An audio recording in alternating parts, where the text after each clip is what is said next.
Alrighty. I think we have about a good number of people on if we just want to get started. So thank you for everyone joining the call. For anyone who doesn't know, my name is Sangami. I'm a medical student at WashU. I'll just be manning the slides today, and we have a long list of great medical students joining us who are going to be talking about this topic today. We're going to be demystifying the CNS Annual Meeting. This presentation was made by medical students, overseen by a number of attendings and CNS staff as well. So it's really meant to help medical students, especially those who haven't been to many annual meetings before.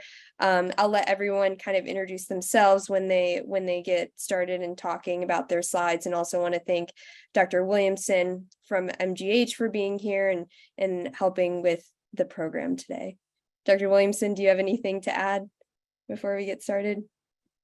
No, I think that's great. I can still remember my first CNS as a medical student. I think it's really just a wonderful opportunity, great opportunity for networking, for sharing science, for learning, for like engaging in the field. And I think this is just such a good idea. I'm glad you're here so you can make the most out of it. And, you know, we at the CNS really want everyone to feel welcome.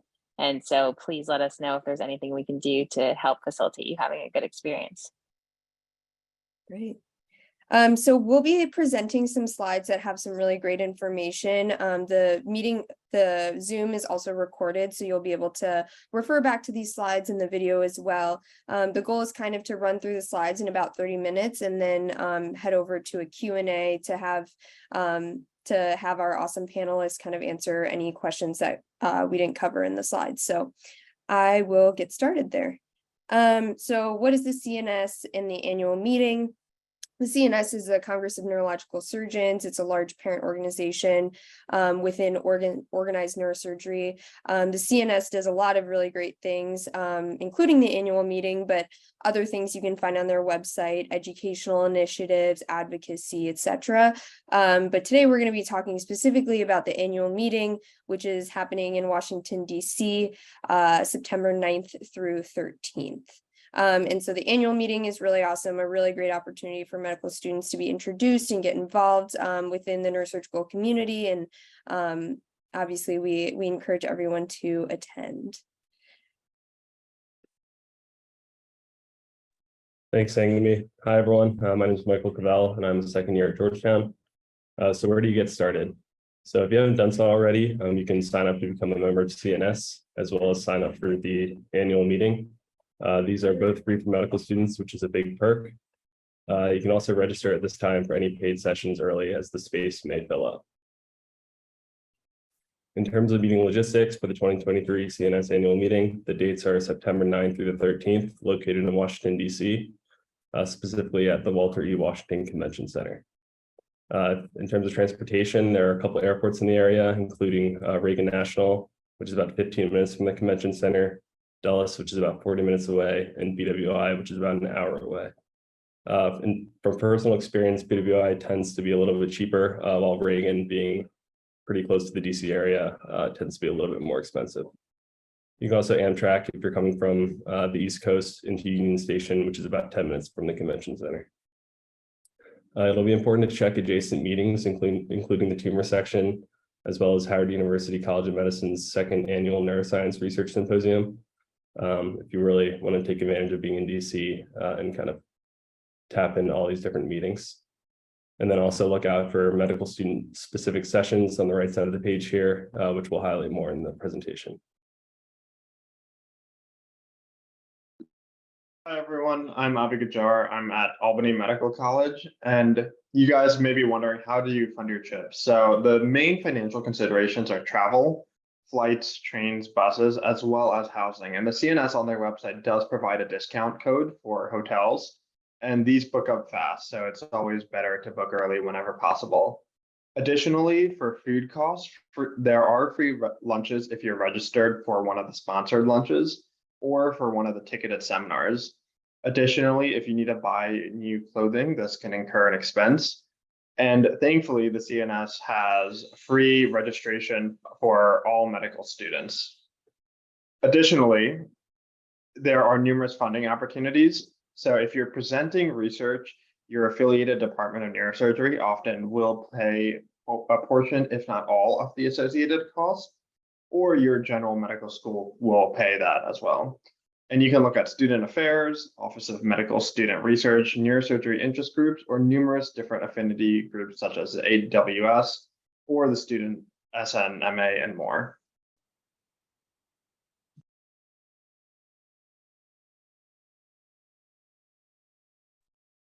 Hey everyone, I'm Kiana. I'm a fourth year at the University of Oklahoma College of Medicine. So I'm going to talk about what to pack.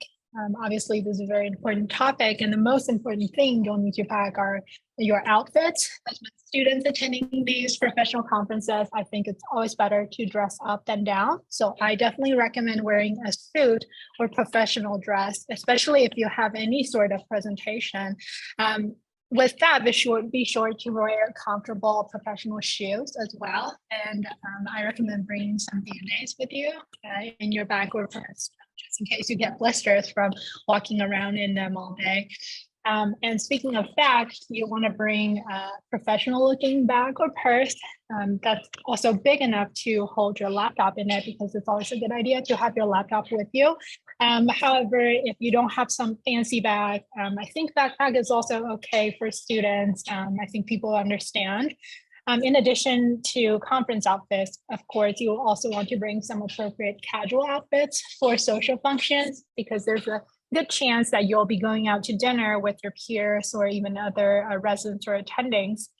I recommend bringing a flash drive in case you need to transfer data at any point, especially if you're giving an oral presentation, you want to save a copy of your presentation on the drive. And lastly, be sure to check the temperature in DC. It's usually very nice in September, but make sure to check if it's going to be raining, then you can bring rain appropriate outfits.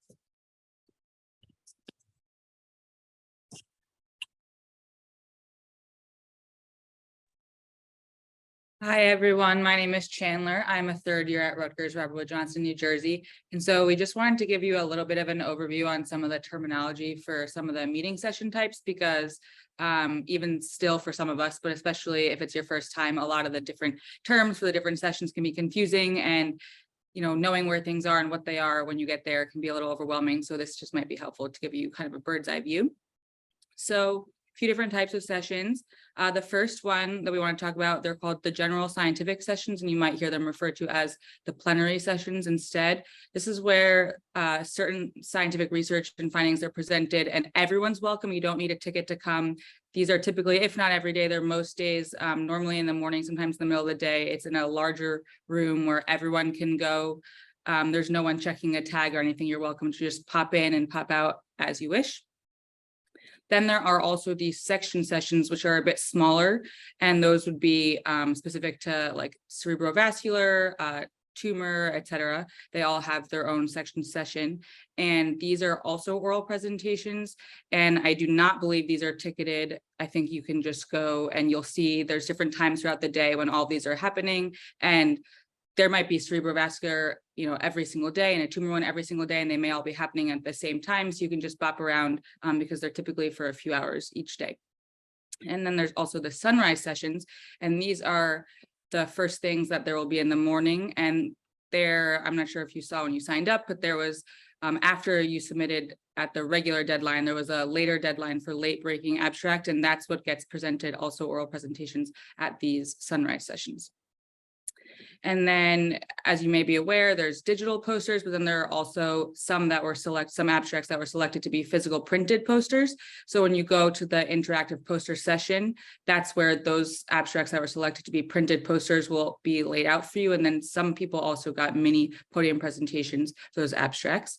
And then symposia, kind of a little different than some of the things before, but it's just certain themes, and then they get invited speakers rather than the previous sessions that were like students, presenting their abstracts.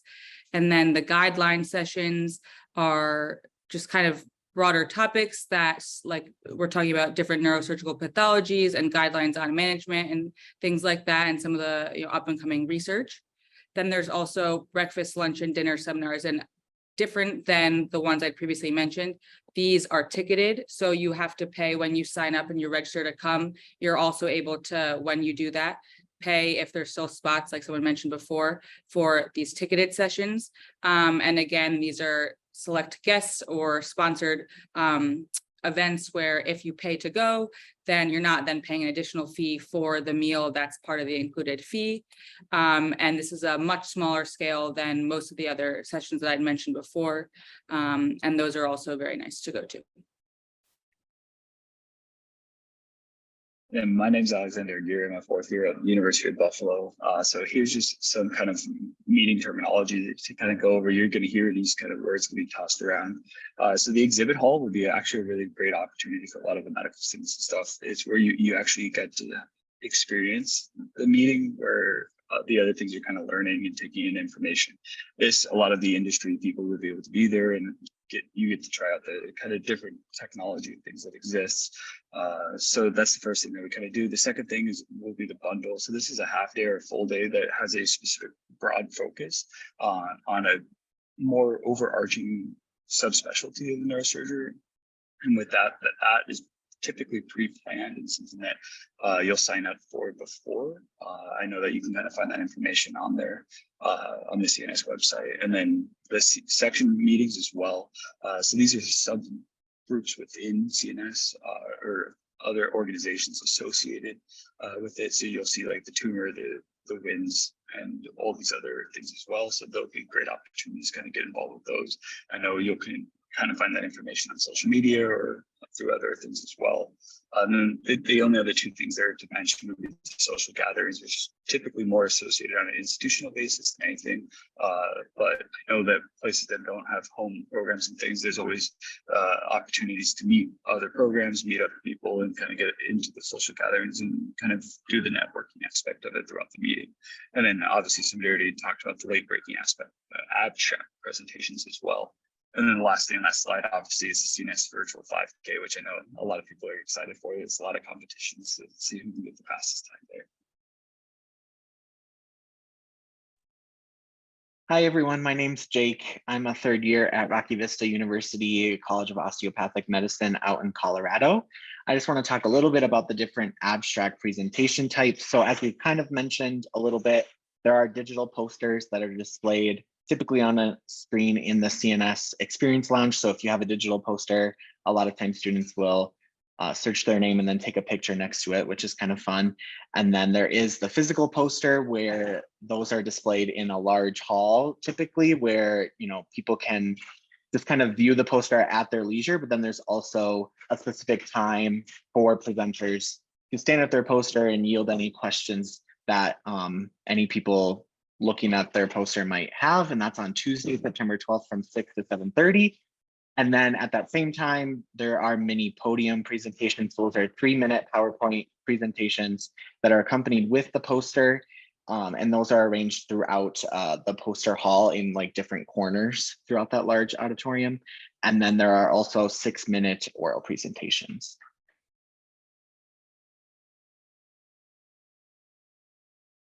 Hello, everyone. My name is Josh. I'm a third-year medical student at The Ohio State University. I'm just going to talk about some logistics, sort of next steps after your abstract is accepted. So first of all, congratulations. It's very exciting, and I hope you guys are excited about having your abstracts accepted. So one kind of courtesy gesture that you can do after your abstract is accepted is to email all of the authors who contributed to that work using a citation generator, or here's an example on the slide for you. That kind of, you can announce it to the group that your abstract is accepted, but it also helps keep track of where everyone's abstracts are being accepted and presented at for keeping track of them in your CV. So that's kind of one small gesture you can make after your abstract is accepted. Additionally, you should clarify with your mentor and the other authors on the work the level of involvement that they'd like to have as you put together your poster or your presentation. And don't forget to accept or decline your invitation. I know that the deadline has passed, but that's something to keep in mind for future CNS conferences as well. And importantly, if you can no longer attend for any reason, another author can step in on your behalf and actually present the work in your place. And additionally, be on the lookout for instructions from the CNS on how to prepare your materials. We hope that this presentation is helpful for you guys, but there may be more information available from the CNS. And on the right side of this slide here, Michael mentioned it in his slide. At the same time as the CNS, there will be the second annual Neuroscience Research Symposium with Howard University. And you can submit your abstracts to this symposium by August 11th. The symposium will take place on September 9th, which is the first day of the CNS. So this is a great opportunity to not only be exposed to additional science, but also kind of have a practice run presenting your work. If this is your first time ever, this is a great opportunity to get that practice in as well. Next, I'm going to talk about presenting a poster.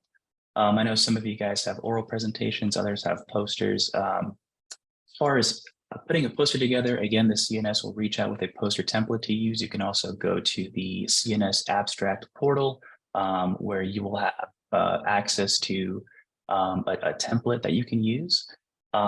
Definitely before you click submit and confirm the poster that you're going to be submitting to the CNS, you should check in with at least a senior author, if not more than one other author that contributed to the work, just to make sure that every little detail is squared away and everything looks good and everyone is comfortable with the work being presented as it is on your poster.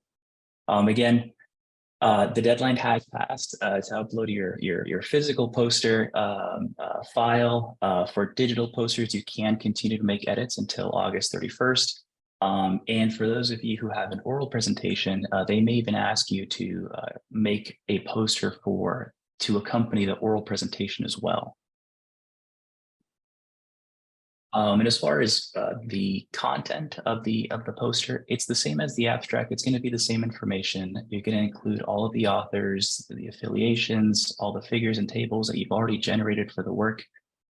You can include contact information if people viewing your work want to follow up and start a conversation about the poster. If you leave your contact information there, they can reach out to you. And then just make sure the font size is legible. These are for the physical posters, at least these can be pretty big. And so you want to make sure the font size is appropriate. Again, the poster center period the deadline has passed. That's just something to keep in mind for future CNS conferences to always meet those deadlines. And at the bottom of the slide there, all the physical posters will be featured throughout the meeting. There will be a dedicated poster viewing period on Tuesday afternoon. Yeah, that's it. That's it for this slide. Hi again, everyone. I'm Sangami. I'm a third-year medical student at WashU in St. Louis. I'll be talking a little bit about preparing an oral presentation. So a lot of what Joshua mentioned about preparing posters is similar. You want to reach out to the team, let them know you got an oral presentation, which is very exciting, and you should be very proud of the work. The CNS will reach out with information specifically about how to prepare the presentation. Especially, they'll give you a presentation template. Again, you should check in with the senior author, especially on the slide deck prior to submitting it. The initial submission date is August 1st, but you can make edits to the slide deck up until about 2 hours prior to the session that you're presenting at. And so it's important to make sure the slide deck is uploaded by August 1st, but make note that you can make edits following. And like Joshua mentioned, you will also likely be asked to make a poster for the oral presentation, so don't forget about that piece as well. So there's something called a speaker ready room, which the CNS kind of organizes, and will have signs and information about where that is in the convention center. You should definitely make sure to visit the speaker ready room prior to your presentation. I would recommend, the day before if you're already at the meeting, if not several hours before, but you can make edits up until 2 hours prior to the presentation. And so the speaker ready room is a great place where they have computers. You can look at what your presentation will look like in your actual room. You can click through your slides, make sure everything looks good. And if you have any issues, make sure to bring a flash drive to the meeting and have the PowerPoint on the flash drive so you can make edits and upload a new slide deck at that time if needed. So a little bit about what the oral presentation consists of and tips on giving it. So it'll be 3 to 6 minutes. If it's a mini podium presentation, it'll be 3. And if it's a full oral presentation, it'll be a 6-minute talk. Make sure to introduce yourself, and the components are the same as the abstract and the posters, but also make sure to include your contact information, thank your mentor and the entire research team, and make sure your font size is legible on all of the slides. I think the key here is really less is more. 6 minutes or 3 minutes is really not a lot of time to get across a lot of work that you and your team have put together. So presenting less data is much better, and making sure it's clear and the audience is understanding of what the takeaways are is the best kind of course of action there. So make sure to arrive at least 15 minutes before the session starts, if not at the beginning of I would say 15 minutes before your talk, if not 15 minutes before the session starts. Make sure that the computer is all set up, the clicker, the timer, introduce yourself to the moderators, make sure that your slide deck looks fine. If you're presenting in that session, of course, sit up in the front, be ready to go immediately after your the prior speaker, so know kind of the order of the talks, and that'll be on the CNS app for you. Again, focus your presentation on your results and your key findings, and you don't need an elaborate introduction. A lot of people in the audience are familiar with these topics and don't need too much background there.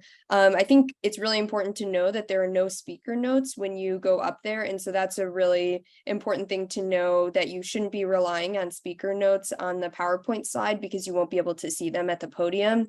And make sure to speak slowly and concisely, and continue to practice your presentation several times so you know it like the back of your hand when you get up there.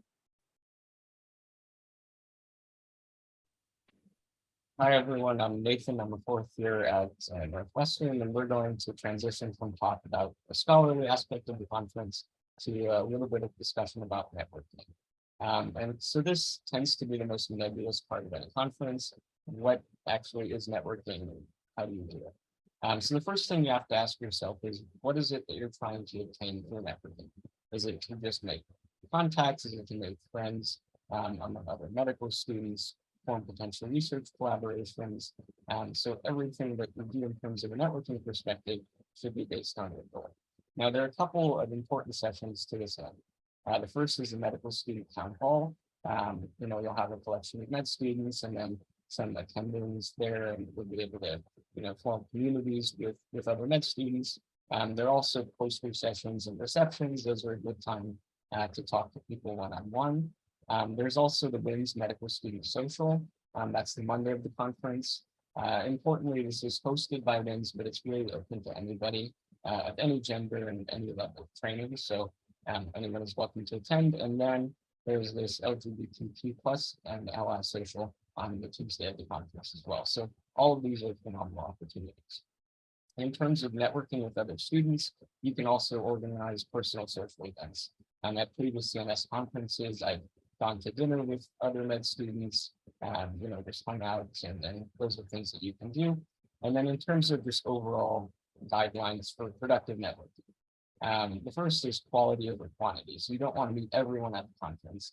Instead, it's better to meet a few people and to form sort of strong bonds with them. The second is focus on how you can help others. What is it that you bring to the table, and what can you do to enrich the potential relationship? Third is It goes back to what is your goal, and you want to have a purpose with each conversation. The second, then after that is you want to know who you're talking to. So if you're talking to an attending physician, you want to know what institution they're at, what their role is, whether they're a chair, a program director, anything like that. And then the last one is continuity is really important. So you want to maintain relationships after the conference. You may just have research collaborations or friendships or other personal contacts come up. And you want to make sure that things don't go silent after the conference. And lastly, social media is really helpful too. This helps you connect with people afterwards and also connect with the wider neurosurgical community as well. Thanks, Nathan, for the intro on networking. Hi, everyone. My name is Karen Stubbe. I'm a fourth-year student at Texas A&M School of Medicine. This slide really applies to everyone, but it's intended for students who are maybe attending for the first time, attending alone or without a home program, which was me for the first few conferences. And so first tip is utilize your mentors, even if they're not part of a residency program. Neurosurgery is a small field, so see if they can send emails to people making an intro for you. My mentors did that for me, and then I would follow up and say, when are you available at the conference? When you do that, you need to make sure you, like Nathan said, kind of have a plan going in, what you want to talk to them about, have your CV on hand always. And then always at a conference, I follow the one hand free rule. So if you're networking and have, a plate of food in your hand, make sure you have one so you can shake, attendings' hands as you go up to them.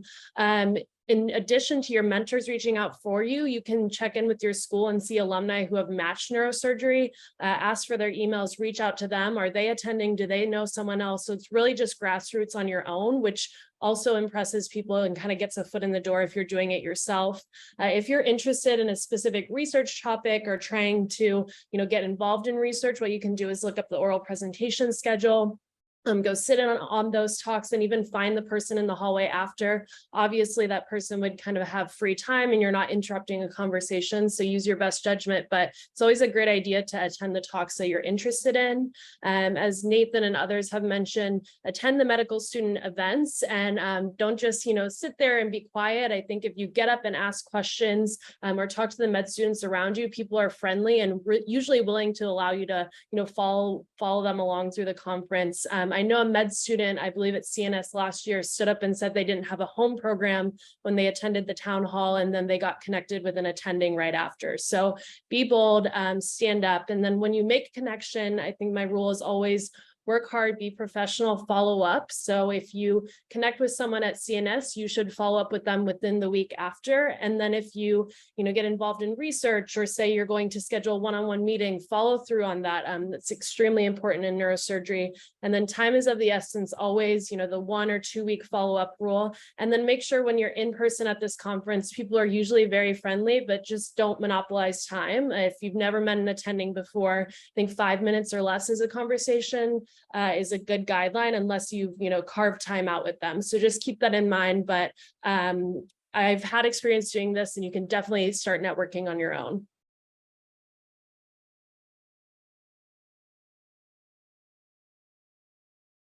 Hi, everyone. I'm Hani. I'm from Carolina's Medical Center, and I'll just be talking a little bit about social media and how you can use it to your advantage to enhance your experience at the meeting. So social media plays a very important role in networking before, during, and after the conference. It definitely starts before. And one of the main things that is not mentioned on the slide, I did not mention on the slide, is make sure you have a professional account where you have a nice little bio where people can, see you, check you out. You never know, the attendings might just go on your profile and just check you out. So make sure you have a professional profile, and then find out about whatever the hashtags are for that meeting that you need to use. For CNS, they're going to be hashtag 2023 CNS. And then if you're, again, attending the 5K, which is the marathon, I think, you can use this CNS 5K hashtag as well. And of course, we have a nice little medical fraternity on Twitter. We all know that. So always use the hashtag MedTwitter whenever you tweet something medicine.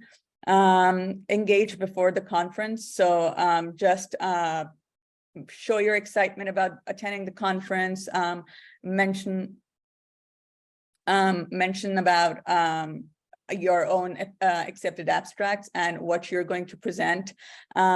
Start engaging with people, other attendees before the conference. Just like, retweet, and comment whatever you think is relevant, and introduce yourself, build connections. And then just let everyone know that you're going to attend the conference. And then when you're there, make sure that you live tweet whatever experience you have. Just live tweet key points and insights from the sessions that you're attending. Take cool photographs of cool sessions. Take photographs of yourself presenting your talk, be it your poster or an oral presentation. And then, of course, if you find somebody else's presentations exciting, just make sure that you're only posting pictures of their title slides and not posting their data. That's important. Stay professional, don't overdo it, of course. And then you can always meet people that you've already met on Twitter. You can meet them during the meeting. I've done that. A lot of times it's a really cool experience, people you've been connecting over social media, to actually meet them in person. And yeah, just make the most of it.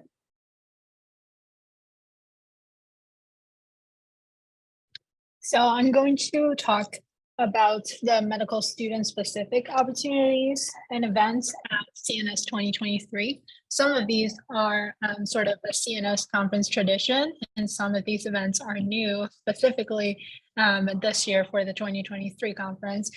So Swimming with the Sharks, that's happening on Sunday, and the Medical Student Town Hall that's happening on Monday evening are two special sessions that have sort of been a CNS medical student staple. There are basically special sessions consisting of a series of talks or panels that are led by neurosurgeons, including program directors, chairmen of neurosurgery departments. So I think these are usually beneficial. And especially there are lots of focused discussion on how to be successful as a neurosurgery applicant and regarding the neurosurgery match. And this year, there are a few new sessions. One is that at Sunday night, when the CNS opening reception happens, we're actually going to have a medical student meet and greet, meaning that there will be a medical student specific table at the meet and greet at the opening reception, where we welcome all medical students, whether you're here alone or with your friends, to stop by and exchange your contact information. This idea came about because, we all know going to an opening reception as a student, especially when you don't know anybody else, it's pretty awkward. You sort of just stand around. And we installed this feature this year to sort of avoid that and help you and network with other students, and hopefully through meeting other students, you'll also get to meet neurosurgeons from all over the place. I'm sorry, keep falling out. And then on Monday evening, there is a WINS social. WINS is the Women in Neurosurgery organization. This social event, it will be at a separate location from the conference location. However, it will not be too far from the conference. So it should be a very, very short commute. And we welcome students from all genders to attend the WIN social. It'll be a fun opportunity to meet other students and neurosurgeons from all over the place. And then the neurosurgical medical students specialty sessions will happen on Wednesday afternoon. I will go into more detail about it in the next slide. Lastly, there is a unique CNS pathway volunteering opportunity that I want to bring your attention to. So this will mostly happen on Monday, September 11th. CNS pathway is a way that CNS sort of gives back to the local students, meaning that they will every year when CNS happens in a city, they will reach out to the local high schools and bring in high school students to have them follow around at the conference and participate in sessions that are designed specifically for them to sort of give them a view of what it's like to be a neurosurgeon.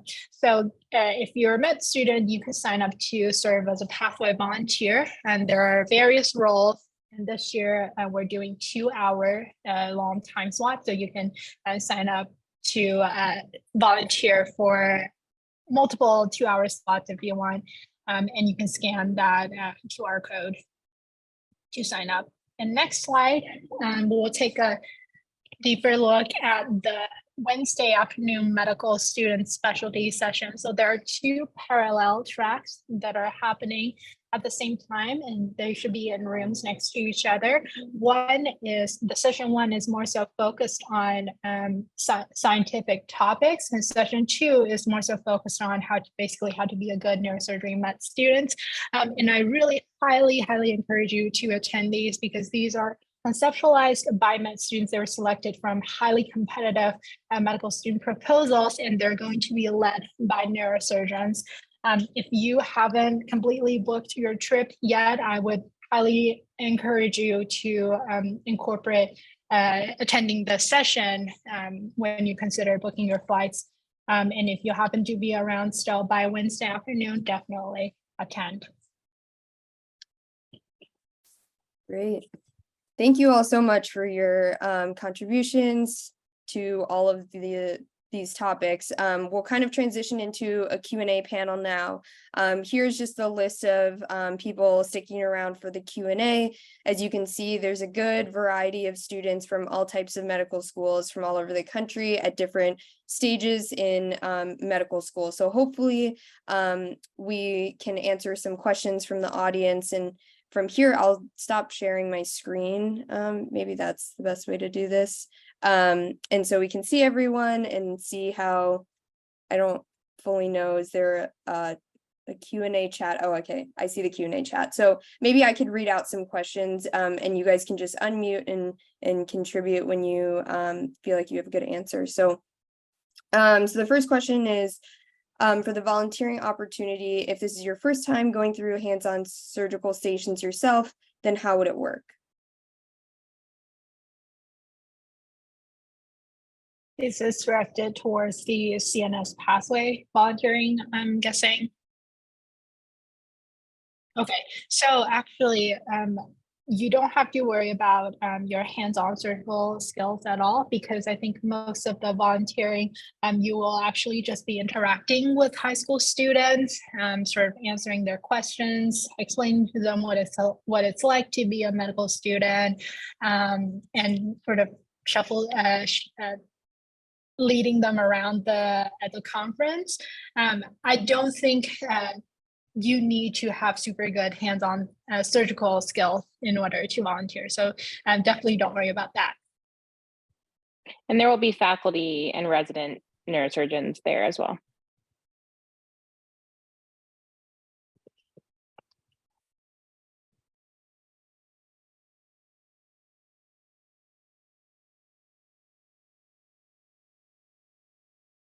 Sangami, I see another Yeah. question that has come in. Yes. Says, is there any advice for an IMG medical student planning to attend? Hani, do you want to take this one? Sure. So social media plays a huge role. That's how I networked just before the meeting started. I already had networked with a lot of attendings who were coming there. So definitely use social media to your advantage, and then make sure you know who from your country is coming. Personally, for me, the best thing, so I'm from Pakistan, and the best thing that happened to me was I reached out to the alumni, the North American neurosurgeons of Pakistani descent who were going to attend the CNS, and I had a blast, honestly. There was so many people coming. I found out so many people who were coming. I connected with them. They made sure that they took us out for lunch and for dinner, and then we had like nice hangout sessions as well. And they were so it just made the meeting so much more fun for me. So if I can give you an advice as an international medical graduate, it's make sure that you have fun at the meeting and you find the people that you can connect with. And of course, through those people, because they work here and they know people here, they make sure that you stick with them, especially during the socials, because they really up you in front of the leadership here. They make sure that they tell them who you are and where you're coming from, and how interested you are in neurosurgery and when you'll be applying for the match, etc. So just stick with the people that you know. That make sure that you find out people who are really connected with the leadership here. That's one advice that I can give.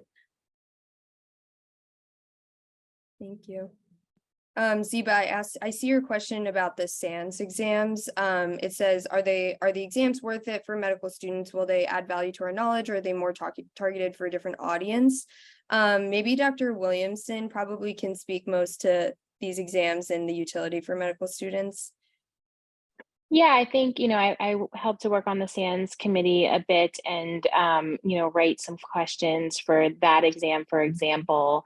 Those are questions that are also usually mimics or sort of directly the same stems as questions on the neurosurgery written boards.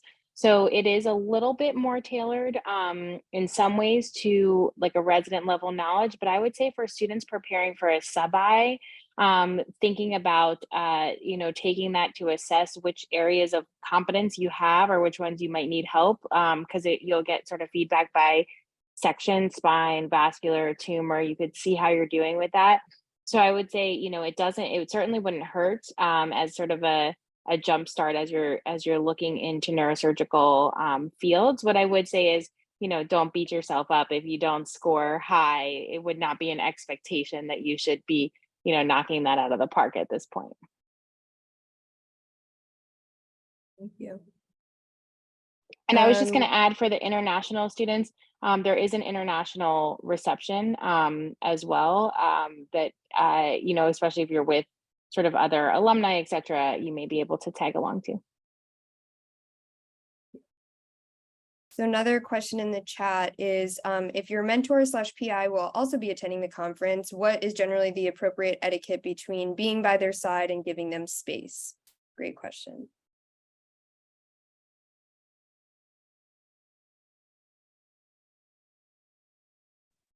Sorry, I was muted. That is a great question. I can sort of answer that. I think it really depends on how close you are with your mentor. So the existing dynamics between you and your mentor is probably the most important. I've attended a conference where there are faculty from my home program that I'm not extremely close with. So in that case, I just sort of said hi to him when I saw him at the conference, especially including at the opening reception. I said hi, and he introduced me to a few other attending residents that he knew.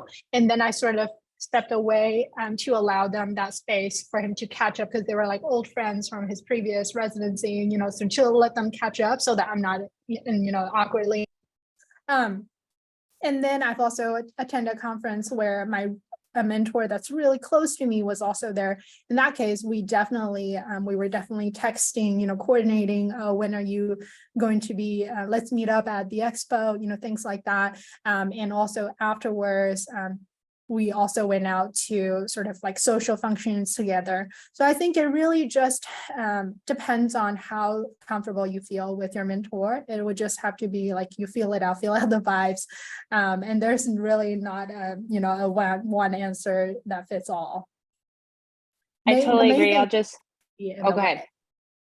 Yeah, I think I completely agree with that statement, kind of feel out. And what I would say is, you shouldn't sit by yourself. So if you're at a talk and, a bunch of people from your institution are there, don't feel like, oh my goodness, I'm the med student, I can't go sit with, the residents and the attendings at the talk, et cetera, or, at the luncheon seminar. These meetings are really made to be interactive for all of us. I will say when it comes to it can be uncomfortable, I remember, as a med student, because you don't really know that many people, you don't have those huge networks, so you kind of want to be like, oh, I'm just going to hang out with the residents or hang out with the faculty. I would say for faculty mentors, be really mindful. We're pulled in about 1,000 ways at these meetings, and it's really overwhelming for us. Like, I leave this meeting like super exhausted, and so don't be offended if like your faculty mentor who you're really close with at home is sort of just like, sees you for 5 seconds, says hi, maybe introduces you here or there. That might be the capacity that they have, because they, have to meet with a whole bunch of people, sit on committees, etc. So I would say, just, bear that in mind, that there's a different set of commitments at these types of meetings. Joshua, did you have something to add? I saw you unmute earlier. I was honestly going to echo Kiana almost word for word. Great. This is a really cool setting, seeing your mentors kind of outside of the lab, outside of the OR, outside of research meetings. It's a more relaxed setting, I will say, but it's like Kiana said, they have other they are getting pulled in a million different directions. Oftentimes it'll be people they trained with in the past, or like fellows they've trained 5 years prior with whom they haven't seen in years. And so you do want to give them that space to catch up and spend that time with those whom they haven't seen in years.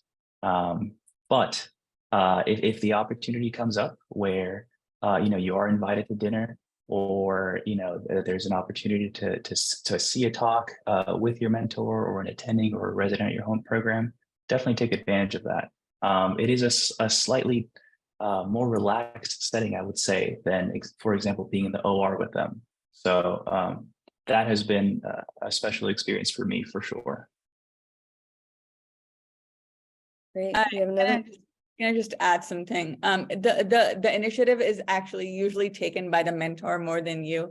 They text you and they include you, and that's a great feeling, by the way, when that happens, because usually in all the meetings that I have attended, my mentors have, before the meeting started, they've already planned on lunches, and they've already planned on when we'll be together and when we'll be seeing each other. So it's usually during like the exhibit hall times, they just text like, where are you right now? What are you doing? Let's have lunch together. I would suggest not forcing yourself too much. Like, can I hang out with you? That's a little desperate, whatever relationship you have, but usually mentors do care enough about you to, most mentors that I have experienced, I think they usually take the initiative of making sure that you're included and that you're seen. So don't really worry too much about it. If a mentor is not really doing that, then you don't need to stick with them a lot during the meeting. So the next question we have is, if you have a targeted interest in peds neurosurgery and you're coming without any mentors or connections, what would you recommend doing prior to the meeting, as well as in attendance, to get to learn most about obtaining a residency position or other applicable and tactile knowledge in this area?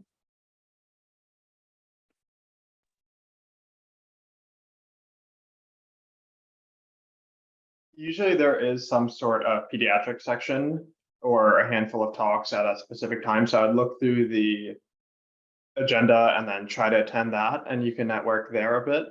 And then beforehand, so pediatric neurosurgery is a fellowship. So obtaining a residency is just standard, and like the advice given by the other panelists, networking, perhaps trying to find programs or places you're interested in would be beneficial towards you.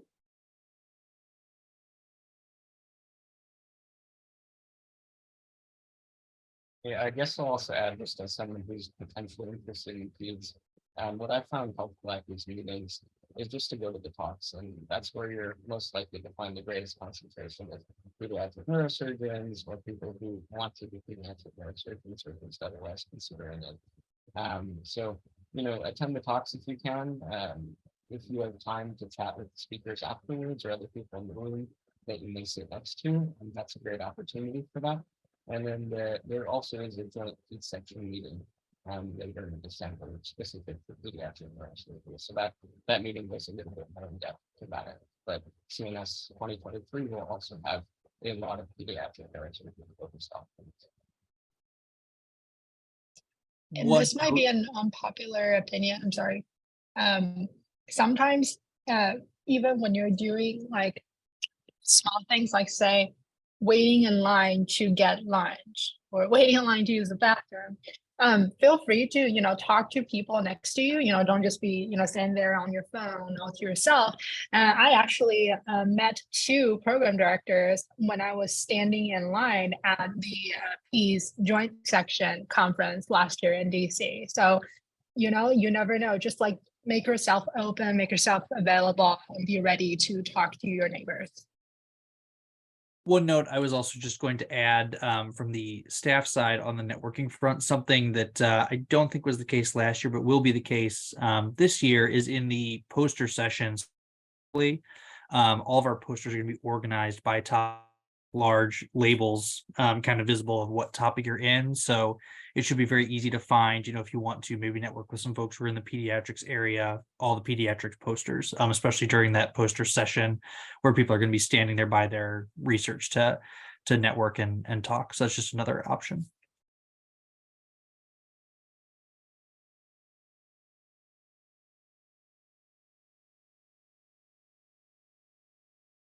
Since we did not really have a question, I just wanted to add something which I really enjoyed during the last meeting was the exhibit hall. Of course, there's networking and everything, but there's also a lot of free stuff to get.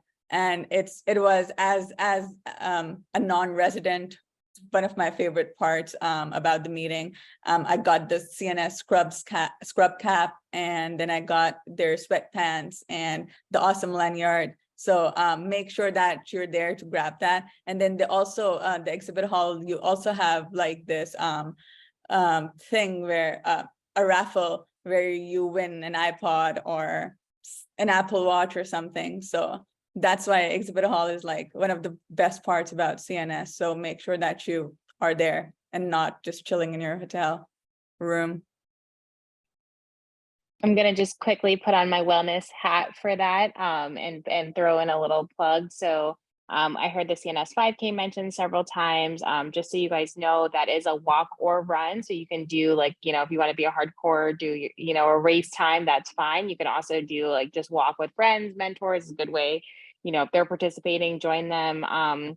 There are going to be in the sort of front registration area, there's going to be pacers running, which will help with the course, and we'll have sort of like some gear and things that way. And then Lululemon is going to be demonstrating in the experience lounge some wellness stuff as well. So I hope you check that out. We're happy to answer questions also. And I would love to get this group participating in some of the guided runs with Lululemon and pacers. Yeah, that's going to be awesome. Thank you. So another question is, what is the best practice for standing by your poster versus wandering around and talking to people at other posters during the specific poster session? Should you stay by your poster the whole time? Also, great question.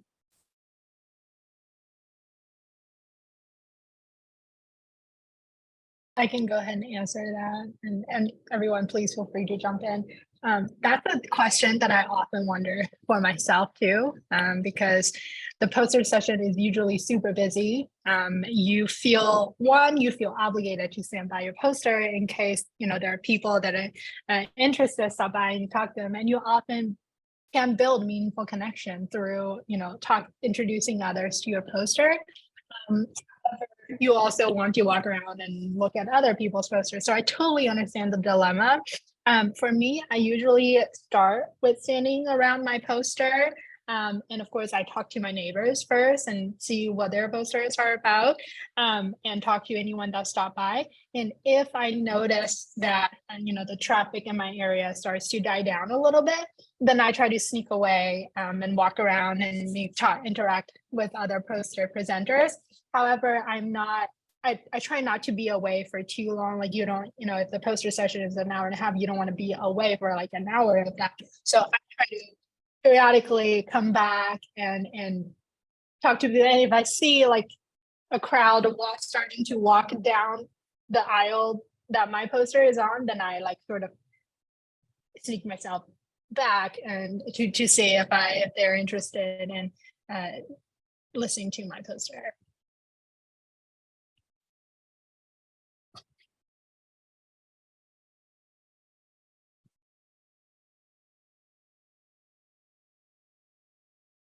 And also at the same time of the poster presentations, there'll be those mini oral posters kind of in the corners of that. Usually it's like a big hall. And so that's also a great opportunity to sneak away. And usually there are drinks that are served and little snacks or something. So it's a pretty fun time. I would say it's like also a good networking time. And so there's kind of a lot going on. So I would definitely say it's totally reasonable to step away from your poster.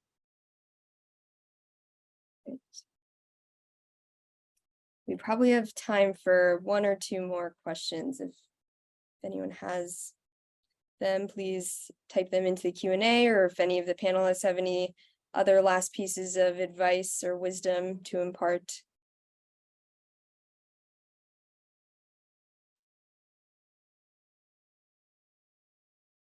One just note from CNS staff, I'll mention if you have any questions on site, you will see a lot of CNS staff members coming around. We have our special ribbons that'll denote us as CNS staff, and we are happy to help you with whatever we can. And if we're not the right person to answer your question, we'll track down the right person to answer your question. So, you know, if you see us around on site and you have something you need or a question or just are unsure about something, please don't hesitate to flag us down and we will get you pointed in the right direction.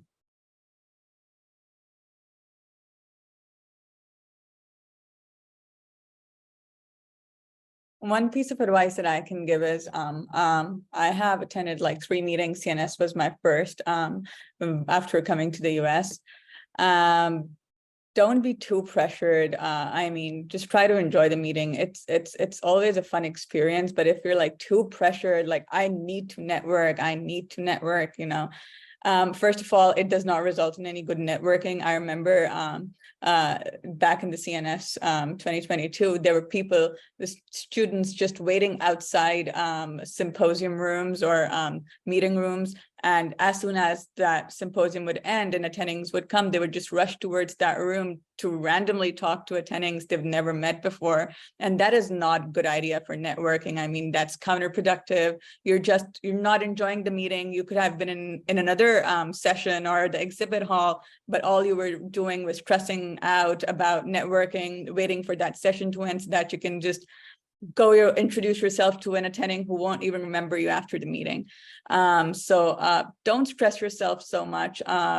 Just make meaningful connections like Nathan asked you to do, and try to enjoy the meeting. CNS, I think of all the meetings that I've attended, CNS was definitely one of the funnest that I did, probably because it was my first, but just try to enjoy. Don't stress out too much. It's a lot of fun presenting your own research, be it a poster, be it just a digital poster. It's not a just, or be it an oral presentation. They're always they're always fun. Don't stress yourself out too much.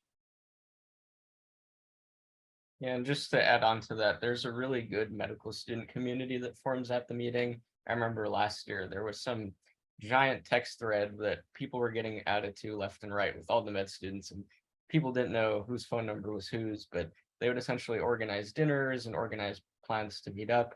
Actually, if there's some way to formally do that at the meeting, that would be really helpful. But even so, you know, you'll run into plenty of med students, even if you're the only one from your institution or your own country. And more often than not, people are very willing to meet up and to spend some time together and grab dinner or otherwise have a good time. Yeah, and that's adding on to that. That's why you want to come to the medical student meet and greet at the opening reception. Sangmi and I will both be there the whole time. That's why we're hoping to exchange contact information between med students and sort of hopefully unofficially start a little chat or community, something like that. So yeah, definitely stay tuned and stop by the opening reception if you can. Yeah, I would just quickly say, well said, Hani, Nathan, and Kiana. Like, really try to enjoy the moment. You may be a first year med student or an incoming med student or a second year med student, and you may think, I've got 2 or 3 more of these, before hopefully starting residency. But things get busy. Med school gets busy. Even now, as a third year, I'll be able to attend, but I'll have to leave early because I have rotations. And fourth year is going to be probably even busier than in residency. You're not always guaranteed to have the time to attend these. So if you're able to attend this year, just really enjoy it. It's a special time. And I know we talked about a lot of other things to take care of and to try to take advantage of while you're there. But I would really try to make it memorable and enjoyable, because it really is a privilege to attend these. I really enjoyed this one.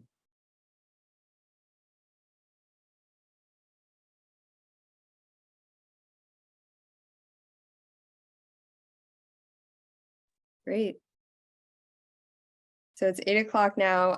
Again, like I mentioned at the beginning, this is recorded and we'll hopefully get it out onto the website or publicly in some way so that if there's any information that you missed, you'll definitely be able to look back and hear everyone's great advice. So that's all I have, Dr. Williamson. Anything to add, or Tom? Great work. I think, you're all an excellent representation of what we're trying to do at our meeting. And it's just really exciting to see you all. I look forward to seeing you in DC. Come say hi if you see me. Yep, and I just wanted to note too, if you have any questions just on anything with the CNS annual meeting, I did drop my email address in the chat earlier. I'd be, again, either happy to answer your question if I can, and if I can't, I'll point it to the right staff person who can.